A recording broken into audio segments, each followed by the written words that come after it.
Good evening, C3 parents, and welcome. I'm your coach Karien Pitout, and welcome to our conversation tonight.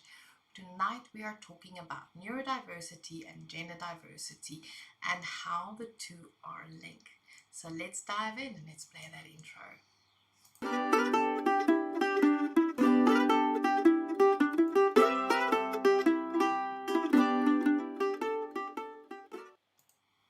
I am so happy to be back. I'm so happy to be here. It is a wonderful opportunity to just chat with you all, and hopefully everything will go okay with everything that I've called up and that I need to look at and chat about. It is extremely important for me that we actually have this conversation today. I'm staring at my screen and I'm trying very hard not to be unengaged. Is that how you say it? Anyway, with this whole conversation. So if you have any questions, if you have any comments to make tonight, please drop them in the comments down below. As always, do the YouTube things, like, subscribe, all those stuff, because it matters in this world, and that way we get the conversation to go that step, or that not small step, but that big step further. The more we share, the more we actually engage with this. Why are we talking about neurodiversity and gender diversity? How does the two link up with each other? There has been a lot of research has been done. So for a very long period of time, neurodiversity was viewed either as naughty kids or as these difficult kids. Especially the conversation truly regarding neurodiversity truly started picking up steam when obviously with social media and all of that, but also when autistics actually started to speak out. And thanks to social media, autistics actually get to have a platform where their voices are actually finally heard. It's not just the parents of the autistic child, because here's the reality: an autistic child, and in so many countries, autistic children or neurodiverse children might have support growing up, but then as an adult, they just have this vacuum or this void in which they get tossed into with very limited support. And autistic adults started communicating and started speaking out against extremely harmful practices that was used and is unfortunately still being used, harmful organizations that believe that they speak for the autistics, and they actually don't. But the reason when we talk about neurodiversity, autistics would be almost the main voice to listen to. Reason being is when we talk about neurodiversity in general regarding this, it's almost as if because autism is such a big spectrum and there's so many comorbidities and so many aspects to autism, it's almost as if the banner head for neurodiversity could be autism. And please understand, I am not autistic myself. I am neurodiverse. I am ADHD. However, I do not speak for the autistics. What I'm doing is I am sharing information that I've gathered as a parenting coach, as a parent of a neurodiverse kid, as a person that had to do research, as a person that had to sit down, be quiet and hear what the autistics are saying. I'm just sharing one, and I am by no means the ultimate begin all and end all authority on neurodiversity or gender diversity. I'm just not. What I would recommend is, after watching and listening to what I have to say, go look up autistic creators, go look up gender diverse creators and learn from them, and learn how everything fits together. But tonight's conversation is about the reality that if you as a parent, and this is why I need to talk about it, if you as a parent are raising a neurodiverse kid, autistic, ADHD, usually majority with the autistics, the focus tonight will be on autistics and neurodiversity and gender diversity.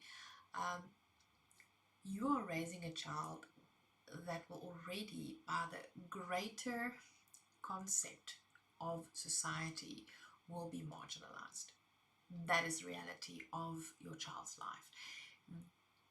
due to the comorbidities, due to how their brain is wired and how certain neurotypical social behaviors or neurotypical, I want to say, brain engagement is expected of them, they will very quickly become targets within their school, within their peer groups, within society. And so they're already marginalized. Then we have the gender diverse community, the LGBTQI plus community, and they are already marginalized because, once again, their gender identity, their sexual orientation does not align with what society wants to believe is the mainstream or the expected. And I prefer to use the word mainstream because when I say what is typical, the expectation is it has to be that, and there's no way about it. But if you think about a river and if you think about streaming, that way that a stream would follow, a river would flow, you have your mainstream, your main flow of your river, but you've got so many different rivers and rivulets and streams connecting to that big river that leads to the ocean. And within society we have mainstream gender identity, we have mainstream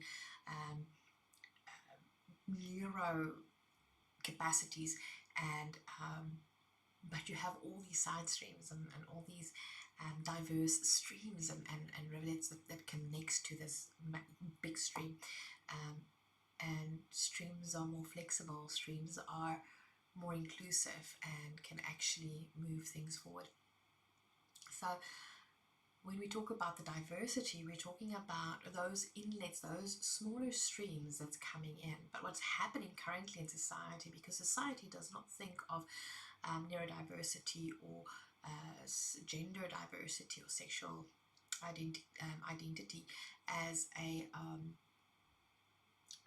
side stream that adds to the ocean of humanity. What they see it as it's stuff, or not stuff, people, streams that needs to be cut off. And dude, come on, no, they don't need to be cut off. They need to be included. They need to be pulled in. Unfortunately, what happens is you have these marginalized groups, and especially the neurodiverse and the LGBTQI plus communities. They're both marginalized groups. But here's the interesting thing. Within the neurodiverse community, if you have to just isolate the neurodiverse community, now say for instance in the mainstream community, if you had to go look at all the little streams that flows in, you have about 3 to 5% people identifying as neurodiverse. So it's a very small percentage of the so-called mainstream, of the stream of humanity.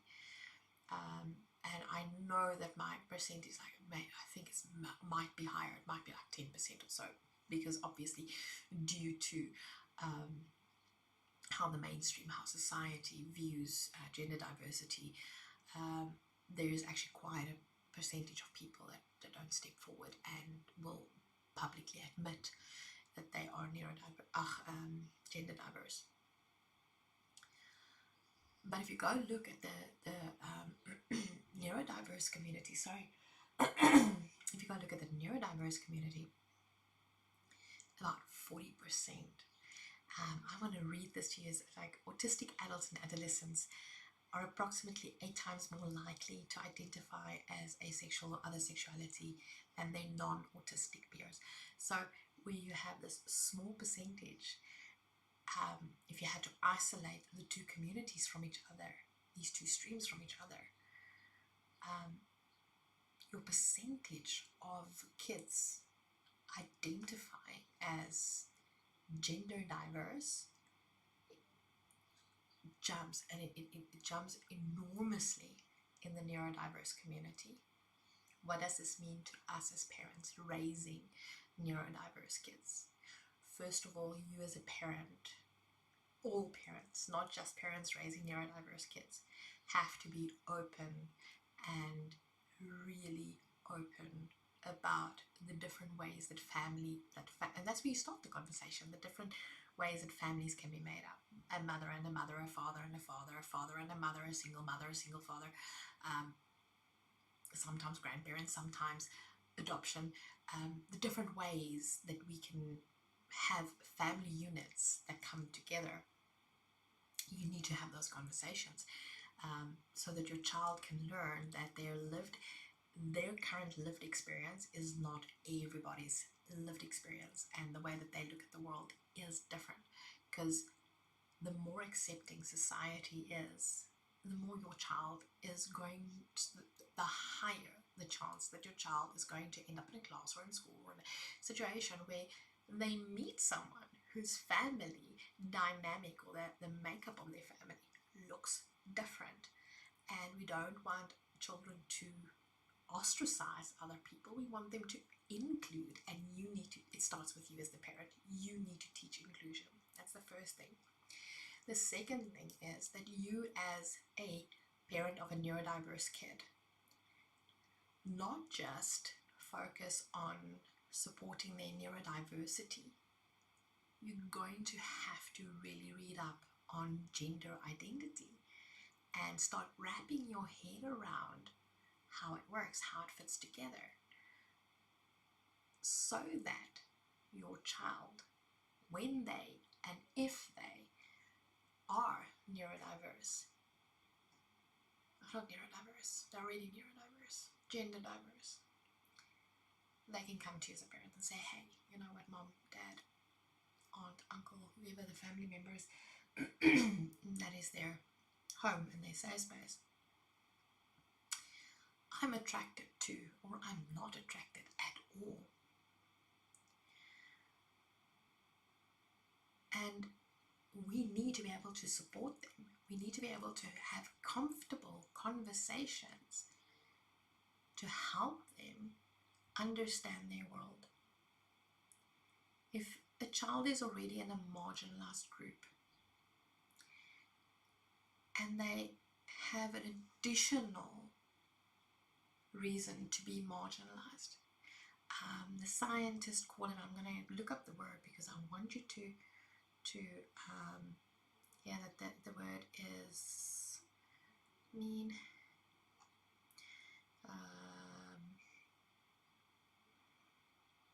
it's the double minority effect. There's the word, some experts call it the double minority effect. And I did link the resources that I'm looking at, or some of the resources that I'm looking at for this conversation. I did link in the comments down below. That double minority effect increases their chances of becoming targets. It increases their chances of being ostracized. If you're an aunt or an uncle or a family member of a neurodiverse kid, and you know the people that are raising them are not open for gender diversity, but you are open for those goodness, you are an ally, you need to read up, you need to study up, because that kid needs somewhere to go that is safe. As a parent, our jobs are to love our children unconditionally, no strings attached, and also to prepare them for a world to live in, to function in,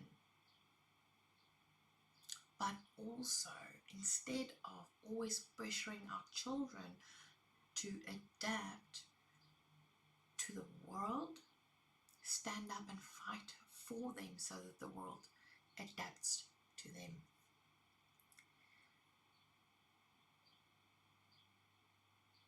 Nobody chooses to be neurodivergent. Nobody chooses to be gender divergent. Nobody chooses to be not part of the mainstream. Nobody does that.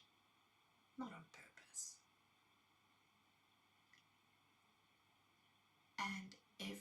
we as the parents are part of the bullies that ostracizes our kids, we are part of the problem.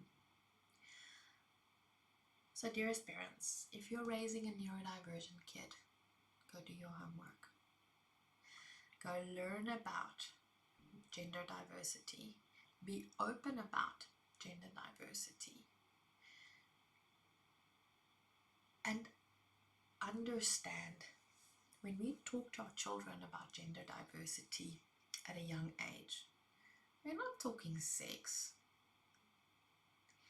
We are talking about the fact that we have a brain that works different. We have a body that works different. And for neurodiverse people, we already have them, should already have those discussions with our kids, that their brains, I remember our first conversations with eldest when we started suspecting neurodiversity. I never wanted them to feel ostracized or a problem, or that there's something wrong with them. So every time that we had to go investigate, we did therapies or things like that, I made a point of sitting in some of the sessions, asking a lot of questions, reading up a lot.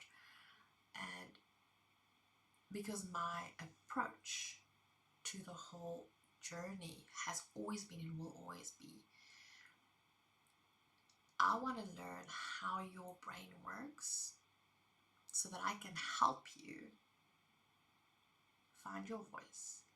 I can give a platform for your voice, and that I am sure that when we have discussions and when I'm trying to explain things in life to you, that I can meet you where you're at instead of working from a point of assumption that you have to meet me where I'm at. My job as a parent is to meet my kids where they are at. So whenever eldest had to go for therapy, the approach has always been, hey, you know what? This is an opportunity for us to get to understand your brain a bit better, and for you to understand your brain a bit better, because unfortunately, your brain, the way that your brain is wired, is not the way that I know a brain to be wired, and I don't have all the tools to be the best possible mom for you. So I need help from professionals to be the best possible parent for you. And they've embraced it. It's always positive language. And the same should go regarding gender identity, when they're exploring, when they're asking questions, when they're creative, when they are, and creative, so funny, I remember growing up, the only openly gay people I knew were the organist in the church and the hairdresser. And in my head, I always thought, like, oh, so if you're creative, you're gay. Idiot. I'm an idiot. The bluster of childhood. So every time that I talk about gender identity and I use the word creative, I just want to chuckle because of the way that I thought as a child. But what I mean by when we talk about gender identity, when I talk about creative, is there's a lot of kids that are even not on the spectrum kids, that are gender creative, which is a nice way of saying that they're experimenting, they're figuring out their gender, and they where they identify, where they're more comfortable. And remember, gender is a social construct. So when we're talking about gender identity, at least when kids are trying to figure it out, is they are putting on certain bits that would be associated within the mainstream, within a certain gender, and try to find where they're more comfortable. The neurodiverse kids do the same, but they are at a higher risk. It's not even a risk, they are at a higher risk of being harmed by others for their difference, but there are also a higher percentage of them will identify as gender diverse, and that whole thing makes them almost a bigger target. And that is why we as parents need to be extremely aware of this, not to train it out of them, but to support them through it, no matter where it goes. That is the important part. Remember, your job as a parent is to love your child unconditionally, to support your child, no matter which way or direction things are going. You support your kid. And also to prepare them for life. And if your child starts showing signs that they are neurodiverse or that they are gender diverse, you have responsibility to make sure that you do your research, that you investigate, that you support, and that you never treat your child as a burden, that you never treat this difference, being in a different stream, as something's wrong with your kid, but rather as an opportunity to understand your kid better.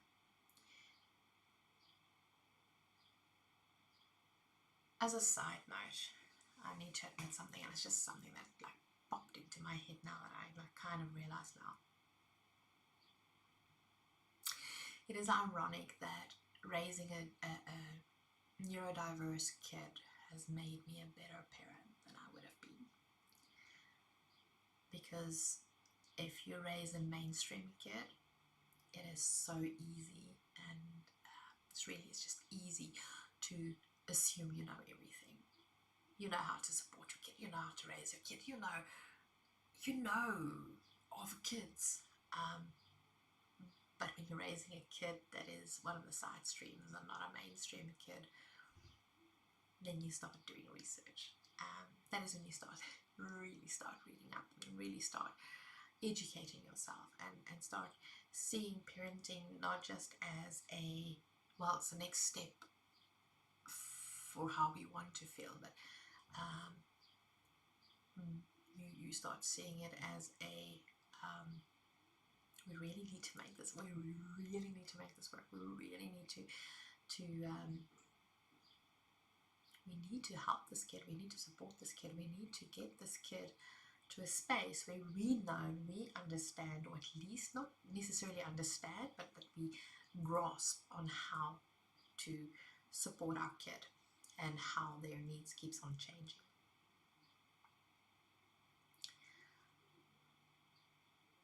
Raising a neurodiverse kid has made me pay closer attention to my own life and has led me down the road to finally get a diagnosis and to start investigating how I feel and to parent myself and to figure things out myself, for myself. So as a mom of a neurodiverse kid, I can just say I'm grateful that my kid is neurodiverse. I'm sad that their journey in life at times are going to be effing hard. It's not going to be easy because we live in a society that's only willing to be inclusive as long as they don't feel like they have to truly accommodate anything. So it's inclusive in word and not in deed, which means there's a couple of battles that we're going to have to fight.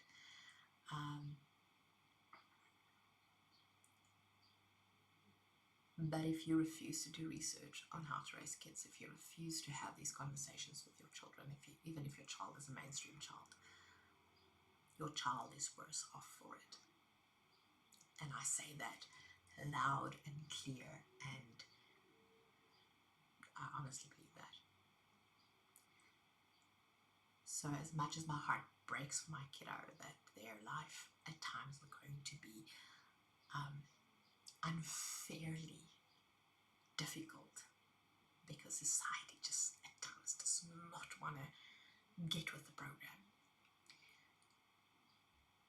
I am insanely grateful for what I've learned thanks to their life's journey. I am not my child's diagnosis.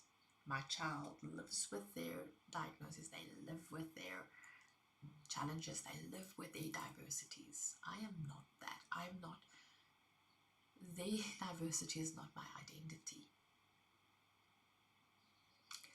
I will, however, keep on supporting, keep on speaking out, and keep on fighting. Because every life, in the neurodiverse, in the gender-diverse, even in mainstream, there's a bunch of people that I disagree with in the mainstream, a lot of people. But every life matters.